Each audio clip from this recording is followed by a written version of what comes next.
Bismillahirrahmanirrahim. Pasun ari ieu eta hiji pasal nawaqidul wudu'i ari pirang-pirang anu matak ngabatalkeun kana wudu arba'atu asya'a eta aya opat pirang-pirang perkara. Hal awalu ari anu kahijina al khariju eta aya nu kaluar min ahadis sabilaini tina salah sahiji palawangan dua min kubulin nyatana tina lawang hareup au duburin atawa lawang tukang. Rihun tegasna angin au ghairuhu atawa salian ti angin illal mania kajaba cai mani. Asani ari anu kadua zawalul akli eta leungit akal binaumin ku sabab sare au ghairihi atawa salian ti sare illa nauma qaidin kajaba sarena anu bari diuk mumakinin anu netepkeun maq'adahu kana tempat diukna itu si qaid si jalma minal ardi tina taneuh. Asali suari anu katiluna iltiqau basyaratai rajulin eta pantelna dua kulit lalaki wa imra'atin sareng awewe nabiraini anu pada gede duanana ajnabiyaini anu deungeun-deungeun duanana deungeun-deungeun tah nu lain mahram min ghairi hailin kalawan teu aya anu ngalangan. Ar-rabi'u ari anu kaopatna masuku bulil adami eta nyabak kubulna bangsa Adam jelema au halqati duburi atawa bubule duburna itu adami bibatni rohati ku dampal tampah au butunil asabi'i atawa pirang-pirang dampal rahmu. Paslun ari eta hiji pasal manari sajal mana intaqado eta nu narima batal naon wudu'uhu wuduna ieu siman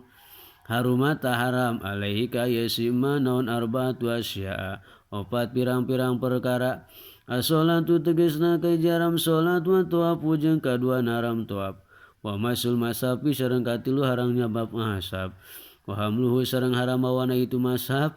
wa yahrumu sareng haram alal junubi kanu junub naon sitatu asya genep pirang-pirang perkara. As-sholatu tegasna mah kajaram sholat wa tuapu kadua haram tuap wa masul masafi katilu haram nyabak mashab wa hamluhu sareng haram mawana mashab wa lubsu sareng haram cicing fil masjid di jero masjid wa qiraatul Qur'an jeung haram maca Al-Qur'an wa yahrumu sareng haram bil haidi ku sabab haid naon asaratu asya 10 pirang-pirang perkara. As-sholatu tegasna kajaram salat wa tuapu jeung haram tawaf wa masul masafi jeung haram nyabak masaf wa hamluhu jeung mawana itu masaf wa lubsu jeung haram cicing fil masjid di jero masjid wa qiraatul Qur'an jeung haram maca Al-Qur'an wa saumu jeung haram puasa wa talaku jeung haram ditalak istri nu keur haid haram ditalak tapi talakna jadi wal mururu jeung haram ngaliwat fil masjid di masjid in hafat lamun sieun itu si istri talwisau kana urat aretna getih wal istimta'u jeung haram dialap suka bima ku perkara baina surati anu tetep antara Abu Jahal wa rukbati sareng tuhur. Paslun ari eta hiji pasal asbabu tayamum ari pirang-pirang sababna tayamum salah satuna taya tilu faqdul mai tegasna mah kahiji tayana cai wal marodu sareng kaduana teu damang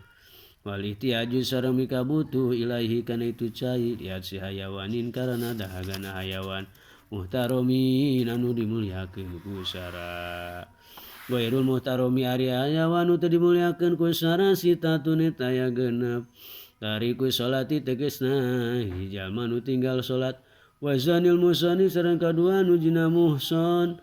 anu geus pernah ngasaan wati halal wal murtadu sareng katiluna jalma murtad wal kafirul harobi sareng kafir anu merangan wal kalbul angkuru sareng anjing galak wal hinziru sareng bagong.